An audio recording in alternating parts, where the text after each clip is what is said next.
Aleluia. Os irmãos podem se assentar com essa certeza absoluta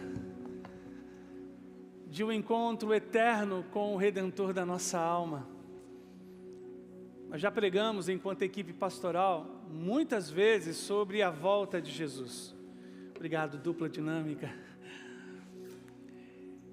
E a volta de Jesus, ela é iminente.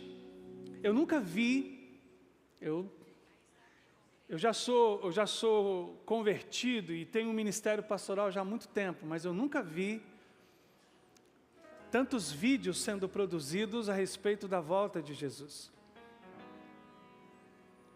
Eu sempre acredito que devemos tomar muito cuidado. Foram os mesmos erros que foram cometidos no passado quando deram a data para a volta de Jesus.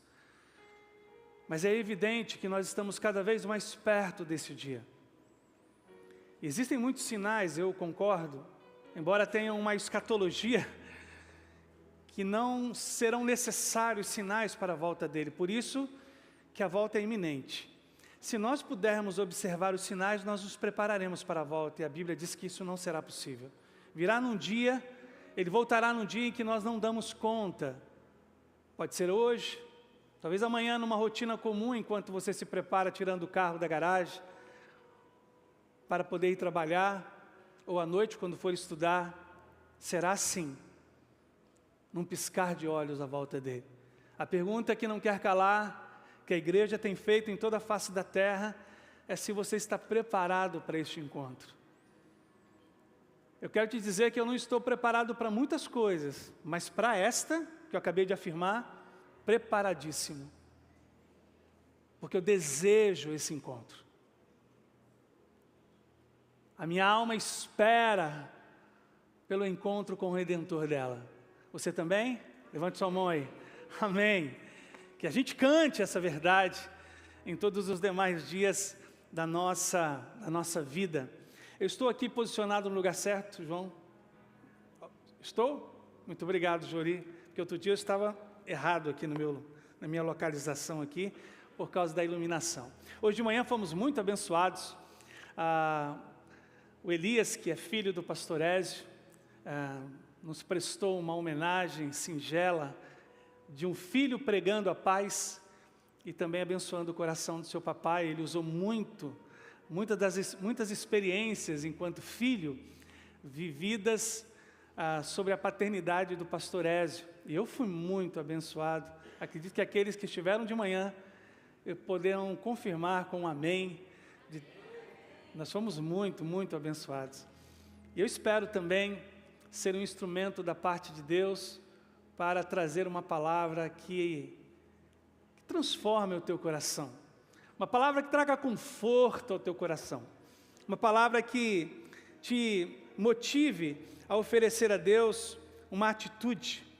Oferecer a Deus um novo posicionamento. E é especial que a gente ofereça isso para Ele. Porque tudo o que importa nesta noite é que o Senhor nos encontre. Eu lembro de uma canção antiga, do tempo da Andréia. Nesta noite feliz, neste santo lugar, eu marquei um encontro com Deus. Seu amor real, sua paz gozarei. Um encontro. Só até aí, tá? Porque eu descobri uma porção de gente da idade da André. Esse encontro que a gente marca com o Senhor, de podermos trazer o nosso culto e oferecer a Ele, é correspondido com a manifestação do Espírito Santo de Deus, que cantamos aqui, que queima a nossa alma, que faz arder o nosso coração e nos levar para mais perto dEle. A equipe pastoral, ela escolheu para o tema de 2023, essa proposta de sermos unidos. E para sermos unidos, a gente escolheu os mandamentos recíprocos, quando tantas vezes aparece na Bíblia uns aos outros, amai-vos uns aos outros, perdoai-vos. E a gente então, para o mês de agosto, a gente escolheu, sejam bondosos uns para com os outros. Muita gente acha que isso é água com açúcar. Muita gente acha que isso é chover no molhado. Será mesmo? Será mesmo que nós já compreendemos que Jesus Cristo se torna visível nos meus atos de bondade? Será mesmo que eu vigio os meus lábios nas minhas relações sociais, com vizinhos, com o próximo? Será mesmo que semanalmente eu poderia oferecer a Deus uma adoração em uma atitude fora desse ambiente? Porque aqui, irmãos, é muito fácil ser crente. Aqui é muito fácil sermos bondosos. Eu estou falando da porta para fora. Eu estou falando no olho do furacão, quando alguém te leva ao limite da sua paciência, de você oferecer uma bondade. Eu estou falando sobre oferecermos uma bondade para quem nos odeia, para quem não nos quer bem. Será mesmo que falar sobre sermos bondosos? Será mesmo que nossos filhos encontram bondade em nós? Será mesmo que nós, pais, encontramos bondade em nossos filhos? Será que é chover no molhado? Será que a equipe pastoral, dirigida por Deus, não está batendo em teclas muito profundas? Porque ser como Jesus não é tão simples.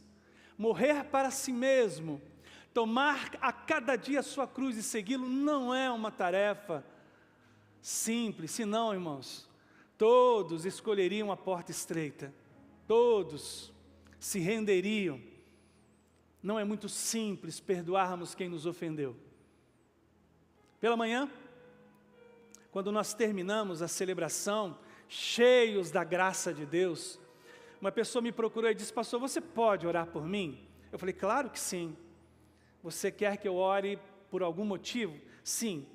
Eu quero pedir que Deus me ajude a perdoar o meu pai. Falei: muito bem. Qual é o nome dele? Então ele me disse o nome. Você vai se encontrar com o seu pai? Não, pastor, meu pai já partiu. E essa é a minha dificuldade. E a vida não é exata. A vida não é um conto de fadas. Aquele meu irmão, em um dia em que se celebra a paternidade, quando fecha os olhos, não tem tantos motivos para agradecer. E assim mesmo, essa é a história real, nua e crua, como cada um de nós a enfrenta. E é especial que a gente não seja hipócrita, para imaginar que todo mundo recebeu uma referência paterna abençoadora. Nós sabemos disso, que muitos de nós experimentou adversidades nessa relação com o pai. Então, chorando, eu orei com meu irmão e o abracei e disse: que Deus retire isso do teu coração, porque é duro, irmãos, ano após ano administrarmos uma mágoa que não sai da gente. E ele estava certo em pedir isso. E sabe o que é mais lindo nessa perspectiva de sermos uma família, que o David nos ministrou durante o período de dízimo? É que a gente encontra liberdade para abrir o coração e compartilhar algo tão particular, porque somos família. E eu amo demais essa verdade, de que em atos de bondade, muito simples, como uma oração pelo irmão, que em um dia em que todos celebram a paternidade, não tem motivos para agradecer, não tem memórias saudáveis. Como a gente fala sobre juntar memórias afetivas, não tem memórias afetivas. Daí, quando esse irmão foi embora, eu peguei os meus filhos, entramos no carro para irmos para casa, isso ficou mexendo comigo. Será que eu estou deixando saudades nos meus filhos? Será que estou construindo de fato uma memória? Ou será que em um dia, depois da minha partida, também eles não procurarão outro irmão e dirão: irmão, ora por mim, porque eu não consigo perdoar o meu pai? Fiquei pensando nessas coisas, porque as coisas acontecem na vida da gente para nos fazer refletir, e para mim tudo é instrumento divino. Para mim todas as oportunidades que nós experimentamos, parece que são toques de Deus, dizendo: ei, acorda, toma uma decisão. Então eu estava indo com eles, um filho do meu lado, 2 filhos sentados atrás, e pensando nessas coisas. Queria te fazer pensar sobre isso no sermão desta noite. Pensar com você sobre o referencial da paternidade de Deus. Pensar que aquilo que o pastor Ézio iniciou aqui ministrando quando orava pelas crianças, e a Daniela tanto orou no colo do pastor Márcio, quanto orou agora à noite. É uma menina especial a Daniela. Pensar que esse Deus que nós amamos, para quem nós dirigimos nossas canções, para quem ofertamos com gratidão, esse Deus escolheu se revelar enquanto Pai e Filho, dando-nos uma projeção do que deveria ser uma relação paterna, o que deveria ser uma expressão de amor paterno. Quando a gente fala de referencial, me veio à mente essa semana o trânsito da Índia. Né, essa locomoção, que é o tuk-tuk, eu tive a oportunidade de entrar em 2015, quando fui para um projeto missionário na Índia. E, irmãos, é espantoso como os tuk-tuks se viram na Índia. Vocês sabem que lá não tem, pelo menos em Dehradun, onde eu fui, lá não tem semáforo. Então eles se entendem. Eles dizem, agora é verde, agora é vermelho, agora é amarelo. Eles se entendem, são eles que definem o que é vermelho, e é extraordinário. Sabe quando eu penso na Índia, claro, é uma cultura em que eles se harmonizam nesse caos. Eu fiquei pensando que muitas vezes a sociedade está nos oferecendo essa perspectiva de uma confusão enorme nos referenciais. Está faltando referenciais. Eu me lembro de uma música de Cazuza em que ele declara que os seus heróis morreram de overdose. Ele se referia a Janis Joplin, a Jim Morrison, que morreram muito cedo, com 27 anos, por overdose. Fiquei pensando que essa letra, ela projeta também um caldeirão de informações que são realistas. Está faltando referências. Quem são as referências para nós? Alguém disse que as referências dentro do ambiente teológico estão partindo, né? Timothy Keller, Russell Shedd, esses homens que marcam a história da igreja. Fiquei pensando no que significa ser alguém que é referência de amor à esposa, referência de amor ao vizinho, referência de integridade, referência de autocontrole, referência de honestidade. Fiquei pensando nessas coisas. E enquanto pensava, também minha alma foi desnudada diante de Deus, porque eu sou alguém de erros. Na minha paternidade, eu tenho lutado para olhar para Deus Pai, mas eu cometo erros. Mas é importante que a gente se reconheça falho, mas sempre com uma perspectiva de um arrependimento que nos empurre para a referência que é Deus. Não é à toa que Jesus andava pelas ruas empoeiradas da Galileia, e muitos que o conheciam diziam, filho, olha para aquele homem ali. Antes eles diziam, olhe para o sumo sacerdote, olhe para o fariseu tal. Agora eles diziam, olha, está vendo aquele homem ali, indo na frente, acompanhado por 12? Sim, papai. Olhe para aquele homem, porque eu estou querendo ser igualzinho a ele. E é assim que se projetou o que o apóstolo Paulo vai concluir em 1 Coríntios capítulo 11, versículo 1. Sede meus imitadores. Quem completa? Como eu sou de Cristo. Olha a ousadia de Paulo. Olhem para mim como um referencial, porque eu olho para Cristo como o meu referencial. Quem já não brincou, o mestre mandou, não é? Quem tinha uma pessoa à frente com alguns gestos e você tinha que imitar? Imitar Cristo. Imitar Deus Pai.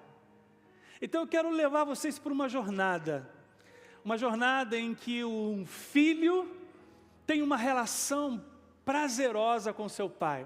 Nós vamos observar algumas das cenas mais intrigantes do ministério de Jesus. E como ele e o pai se relacionaram.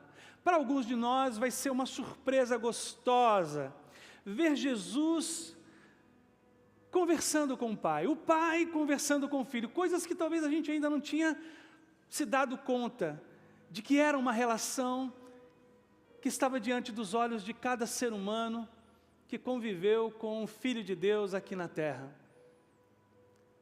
E eu quero pedir a bênção de Deus, para o que a partir de agora a gente vai ler da santa palavra dele, amém? Ó Deus, muito obrigado pela sua referência como Pai. Como esse meu irmão de manhã, é muito provável que hajam pessoas aqui nesta noite, meus irmãos e irmãs, que também não têm uma referência paterna, da qual, ó Deus, agora, com olhos fechados, pudessem se emocionar com memórias afetivas. Nos ajude a perdoar. E mais que isso, Pai, nos ajude a ser um referencial de amor para os nossos filhos, para cônjuges, para a Tua glória. Usa a minha vida, Pai, e fala a vida de cada pessoa neste lugar, tanto quanto com aqueles que nos acompanham também pela internet. Em nome de Jesus, amém e amém. Verbalize o seu amor por seu filho, Mateus 3,17. Eu quero levar vocês para 3 textos dentro dos evangelhos. O primeiro é Mateus. Mateus era aquele apóstolo retirado da mesa de coletoria e que larga tudo e segue Jesus. Quando Jesus é batizado, Mateus registra uma expressão que vem dos céus, vem do Pai, na direção do Filho. Mateus capítulo 4, versículo de número, 3, Mateus 3, versículo 17. Mateus 3, versículo 17. E uma voz do céu disse: Este é meu Filho amado, que me dá grande alegria. Eu vou ler novamente até o disse, e vocês vão completar o versículo, hein? E uma voz do céu disse: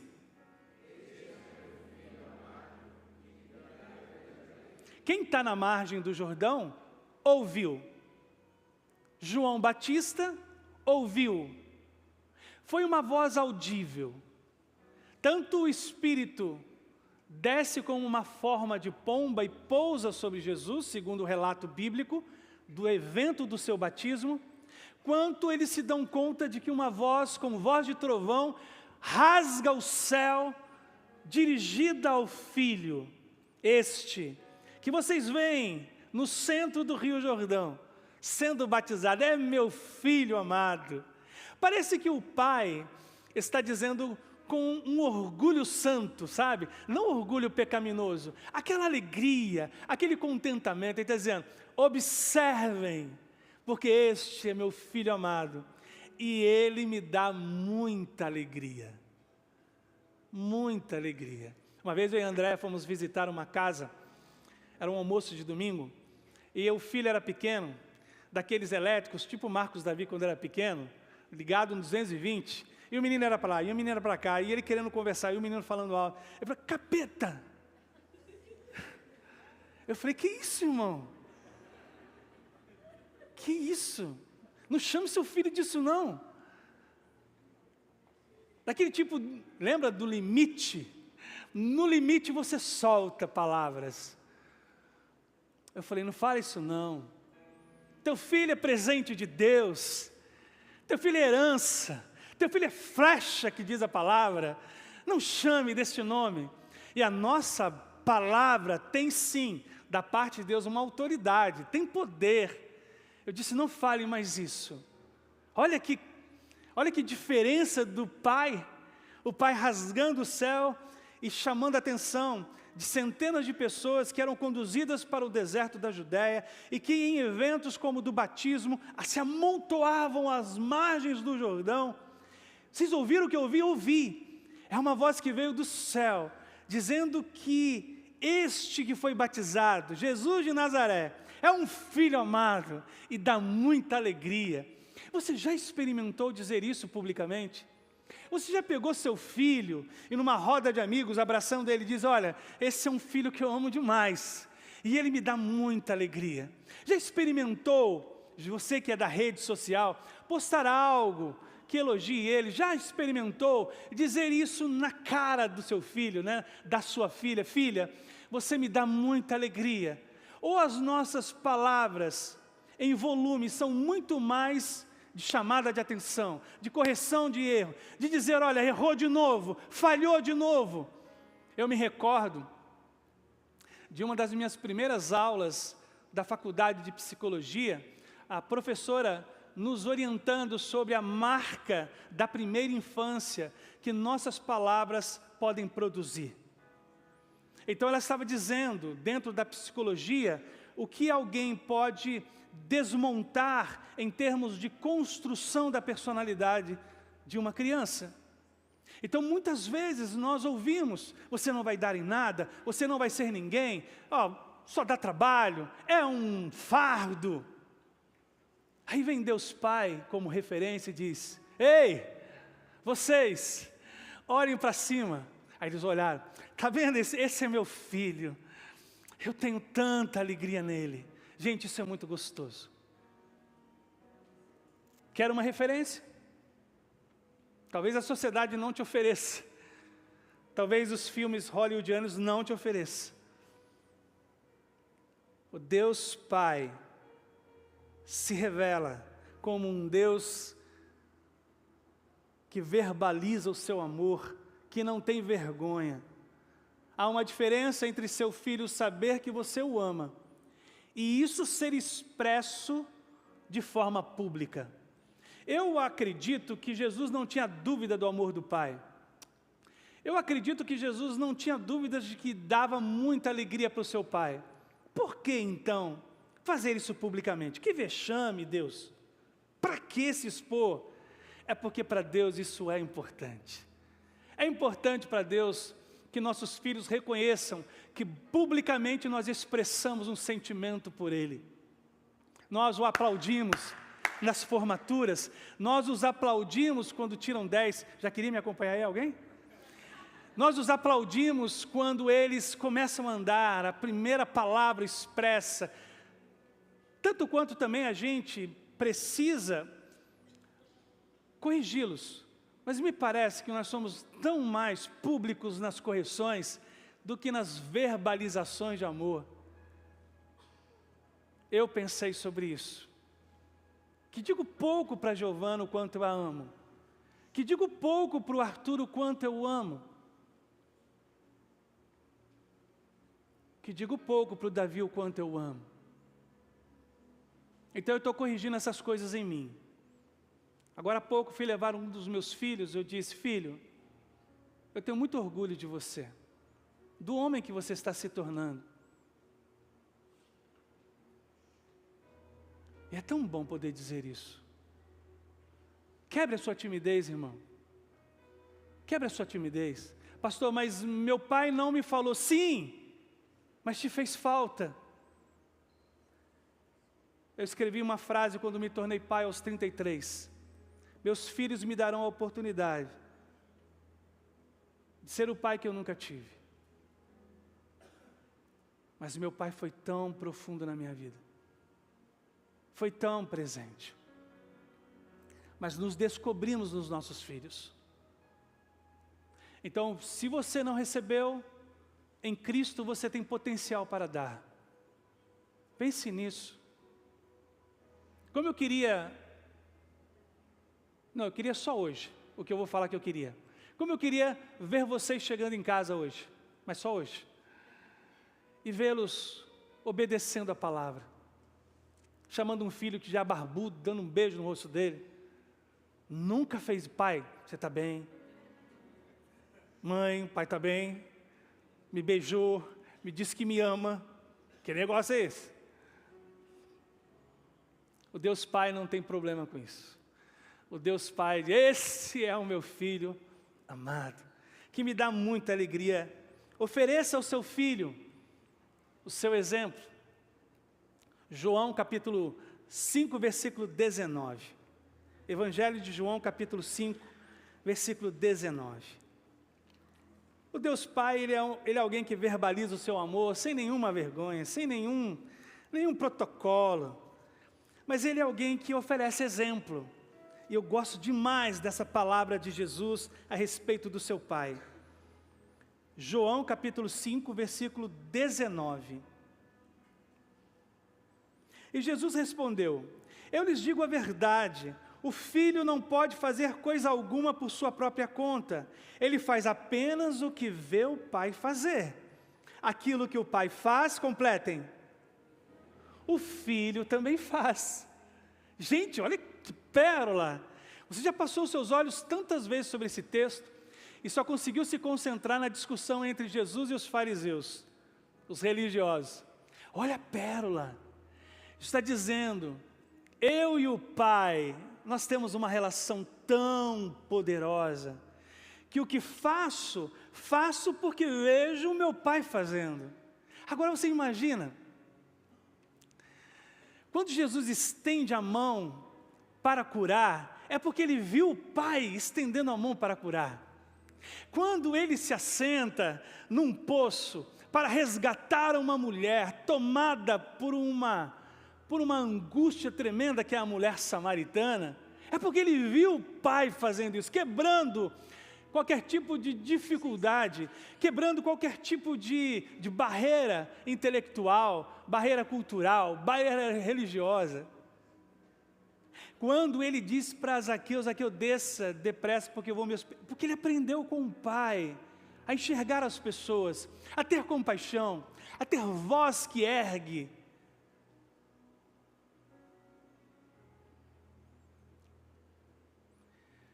Era uma tarde, por volta de 7h30, 8h da noite. Aquela chuvinha que molha, garoazinha de São Paulo. André diz, olha, precisamos comprar tal coisa. Então eu pego o Davi, coloco no carro e nós vamos ao Carrefour para poder comprar aquilo que André havia me pedido.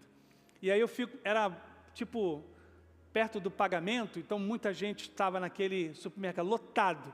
E aí eu fiquei dando voltas para poder encontrar uma vaga que fosse perto da entrada. E não encontrava. Só tinha vaga do meio para lá.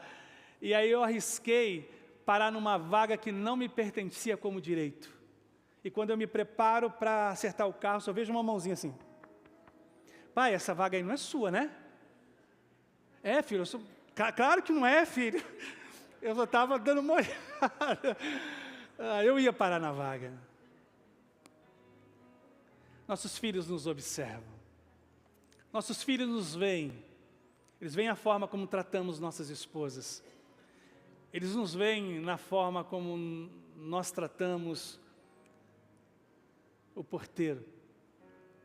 Nossos filhos nos veem na forma como tratamos os que ficam nos semáforos, aqueles que nos pedem uma esmola.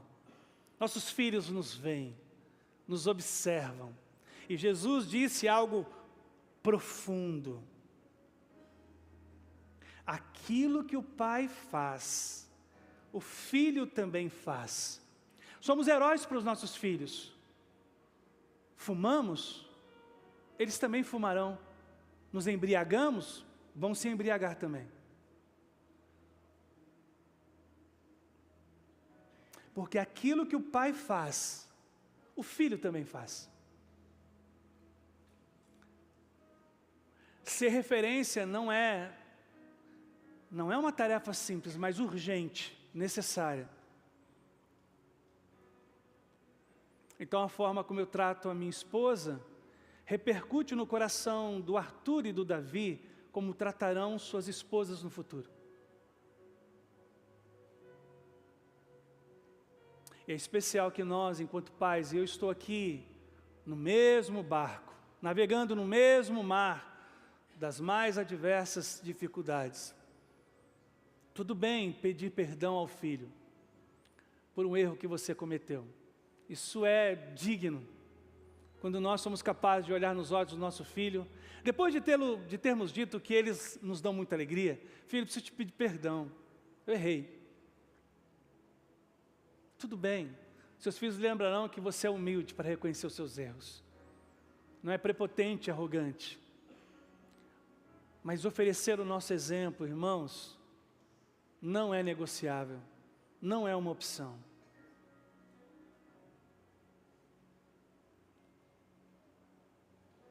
O meu pai era uma referência, é uma referência de amor a Deus. Eu já contei essa história e quero repetir, para que Deus seja glorificado no que eu aprendi com meu pai.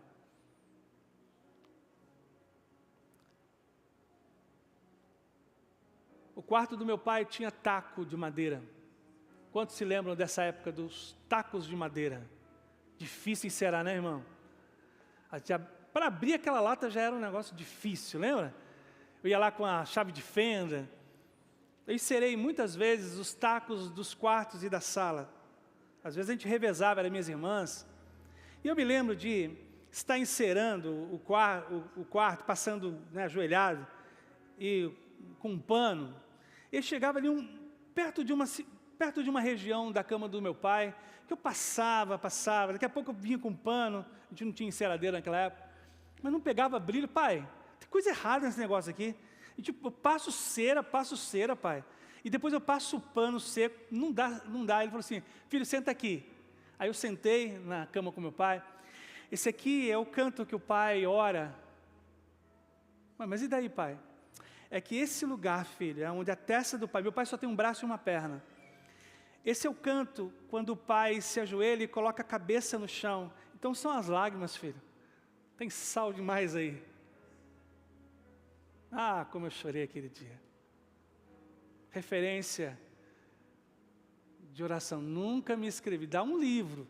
Talvez assim, um taco de madeira, o nome do livro. Vocês comprariam, curiosos para saber o que é? Teu filho te vê orando? Teu filho te vê lendo a palavra? Teu filho te vê cantando canções durante a semana? Teu filho, quando entra no carro, te vê bem-humorado? É evidente, irmãos, nós não somos super-heróis e ninguém aqui apresenta uma família doriana. A gente sabe que isso não funciona, não é assim. Nós temos dificuldades, nós temos lutas, né, André? Temos choros, né? Temos lágrimas. Mas o Deus Pai ofereceu ao Filho referência e por isso o ministério dele foi bem sucedido. Terceiro e último lugar. É bom aqui na Ibajo, não é? Os pastores só pregam 3, né? Você já sabe que está acabando, não é verdade? E a pessoa se eu chegar aqui e falar assim, irmãos, hoje nós vamos falar sobre 16. Meu Deus do céu, pastor. Chegar a 14 já está suando, né? Os pastores é 3, às vezes o Ezio arrisca um 4 aí, o Marcinho. Ai. Mas eu gosto dessa expressão de disponibilidade que o Deus Pai oferece. Está lá em João 11, na ressurreição de Lázaro. Olha que texto maravilhoso esse. Uma dessas pérolas que passa batido da gente. João capítulo 11, versículos 41 e 42. Jesus respondeu, versículo 40, eu não lhe disse que se você cresce, falando para Marta, veria a glória de Deus, versículo 41. Então rolaram a pedra para o lado. Jesus olhou para o céu, olha a relação dele e o Pai, e disse, Pai, eu te agradeço porque me ouviste. Ó, se tiver caneta, grifa aí. Tu sempre me ouves. Mas eu disse isso por causa de todas as pessoas que estão aqui, para que elas creiam que tu me enviaste. Gente, tu sempre me ouves. Que coisa maravilhosa é essa? Quando eu falo, o Senhor para tudo que está fazendo e me ouve. Pai, eu sei que sempre me ouves. Eu não tenho que ficar puxando a barra da tua roupa. Eu não tenho que ficar gritando, Pai. Tu sempre, irmãos, isso ficou ecoando na minha mente. Tu sempre me ouves. Tu sempre me ouves. Há uma disponibilidade no coração do Pai para o Filho que é de arrepiar.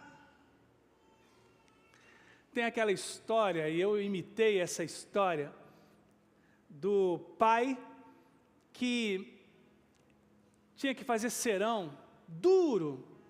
Ele saía, os filhos estavam dormindo. Ele chegava, os filhos estavam dormindo. E aí um dia, num culto de domingo, ele teve uma ideia. Eu vou dizer ao meu filho que eu estive com ele e orei por ele e vi o seu rosto antes dele acordar. E combinou com o filho: filho, toda vez que você acordar e ver um nó no seu lençol é porque o papai passou por lá. E ele começou a fazer isso todo dia, o filho acordava procurando, e lá estava um nó. Aí ele desfazia o nó pensando que o pai esteve por ali olhando ele. E não é que eu fui imitá-lo, e eu comecei a fazer isso com os nossos filhos. Passava lá de madrugada, e olha que eu não tinha que fazer serão, mas eu queria que eles soubessem o quanto eles são especiais. Tu sempre me ouves. É verdade sobre isso para mim, que quando meus filhos quiserem, terão ouvidos disponíveis. Aí Deus me perdoe, me ajude. Se nós não nos dispusermos para os nossos filhos, o mundo vai se dispor. O traficante vai se dispor. O influencer digital vai se dispor. Nós precisamos encontrar uma disponibilidade para os nossos filhos. E aí eu escrevi: a gente tem tempo sim, a questão é priorizar o que verdadeiramente importa. Todo mundo diz que não tem tempo. Tem tempo sim, tem tempo. Só falta para a gente é priorizar. Colocar como prioridade. Eu preciso conversar com meu filho, preciso bater um papo com ele, tomar um café, preciso sentar com ele. Filho, está tudo bem? Tu sempre me ouves. Soltou o filho em relação ao pai. Eu fico imaginando esse negócio. Quem assistiu aqui aquele filme com Jim Carrey, Todo Poderoso, viu que ele deu um nó quando teve que responder orações. Como é que Deus responde 7 bilhões de orações? Como é que Deus acode tantos que passam dificuldade e acolhe o coração angustiado? E aí de vez em quando o filho pensa e o pai ouve. Gente, como isso é especial. A referência da paternidade divina, ela é constrangedora, mas ela também, ela nos oferece o potencial da graça, porque pela graça nós conseguimos oferecer isso. Verbalização de um amor que seja público, para que o filho não tenha dúvidas de que nós os amamos. Um exemplo mesmo de humildade para erros que se cometam, mas um exemplo de busca por uma integridade, de mesmo não parar em uma vaga que não nos pertence, de tratar o semelhante como Cristo trataria, os nossos filhos nos verem assim. E ter disponibilidade para eles. Estar disponível. Estar na apresentação, de um musical na escola. Mas é tão bobo, pastor, mas deixa a criança. Outro dia eu postei na minha rede social, uma criança que está com uma porção de outras crianças aqui, igual essas que nós recebemos aqui, os nossos filhos, e ela está procurando o pai. Vocês viram já essa? É lindo. E ela fica procurando o pai dela, porque todas as outras crianças estão dando tchau para o seu pai, para a sua mãe, mas aí a criancinha ela está assustada, e ela fica procurando, ela acha o pai. Gente, é extraordinário. Ela enxuga a lágrima, porque ela já estava desesperada que ela não tinha para quem acenar. Tu sempre me ouves. Que extraordinária essa declaração. Aí Lázaro vem para fora, e aí todos se regozijam, e parece passar batida essa pérola que Jesus entrega. Eu estou tentando. Não é muito simples, não é muito fácil, mas estou tentando. De vez em quando eu entro no quarto deles, converso, como é que está o namoro? De vez em quando bato na porta da minha filha, sento na cama. De vez em quando ao redor da mesa a gente pergunta, aí, como estamos? De vez em quando fazemos planos para a semana, para o mês. Estou tentando. Não é fácil, amigos, irmãos, pais, não é fácil. Mas nós temos uma referência. Nós temos o Deus Pai, olhando para o Filho no meio do Jordão. Esse é meu filho, quero que vocês saibam disso. E ele me dá muita alegria. O filho não pode fazer nada se não vir o seu pai fazendo. O que o filho faz é porque viu o pai fazer. Oferecer o exemplo. e estar disponível para o filho. Tu sempre me ouves. Esse é Daniel Dias, o maior medalhista paralímpico brasileiro. O atleta tem 27 medalhas paralímpicas. 27 medalhas. Ele é nadador, não sei quantos acompanharam já o Daniel, se lembram dele? Seus membros superiores e inferiores não se desenvolveram. Vai ver uma entrevista com o Daniel. É nosso irmão em Cristo, e ele exala coragem, ele exala convicção, ele fala com autoridade, destemido. Quem fez isso com Daniel? Um homem chamado Paulo Dias, o pai de Daniel. Conta a história que quando Daniel nasceu, a primeira reação é uma reação complexa. E diz a biografia que o pai Paulo disse, olhando para o filho em seus braços: você será um grande homem, filho. Papai do céu te deu para nós, e você será um grande homem. Por trás de um filho bem-sucedido, de um filho encorajado, de um filho destemido, de um filho cheio de medalhas, tem um pai que resolveu acreditar, tem um pai que resolveu encarar todas as adversidades da deficiência física do filho, e ser os braços para o seu filho, ser as pernas para o seu filho. E aí quando Daniel Dias fala do seu pai Paulo, fala com muita alegria. Eu disse outro dia que as escrituras falam, por favor ministério, as escrituras falam que os nossos filhos são como flechas nas mãos de um valente. Eu tenho 3 flechas, e pela manhã, o Elias ministrou ao meu coração em algo tão profundo. Ele disse assim: às vezes nós queremos esticar bem o arco e lançar os nossos filhos para além da vida profissional que nós atingimos. Que ele fale muito mais línguas do que a gente, que ele ganhe muito mais dinheiro que a gente.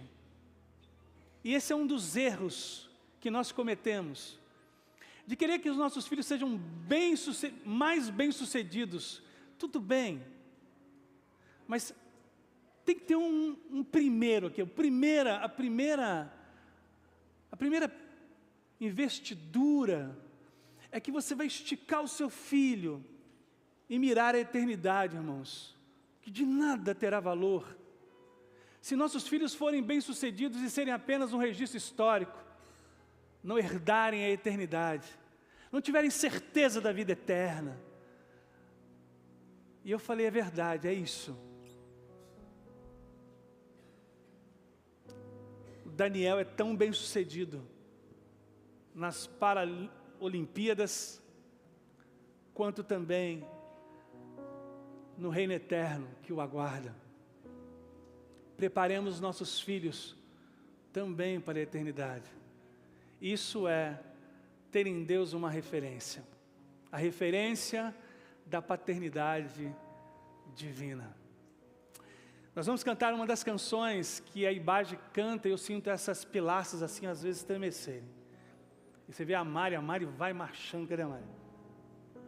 E a Mari vai com força, e a Priscila também. Que a bênção! Eu acho linda essa canção. E eu fiz de manhã um desafio, eu queria fazer de novo. Todos os pais deixarem seus lugares e ocuparem essa parte aqui, da frente, porque nós desejamos que Deus Pai derrame sobre nós, pais terrenos, a sua bênção, para que a gente desenvolva uma paternidade semelhante a dele, desenvolvida com o filho, para o louvor da sua glória. Depois pastor Márcio virá e vai encerrar a celebração. Então, enquanto cantamos, todos em pé, e pais deixando seus lugares e vindo à frente, e se abraçando, pai com pai aqui, juntos, unidos, no mesmo barco.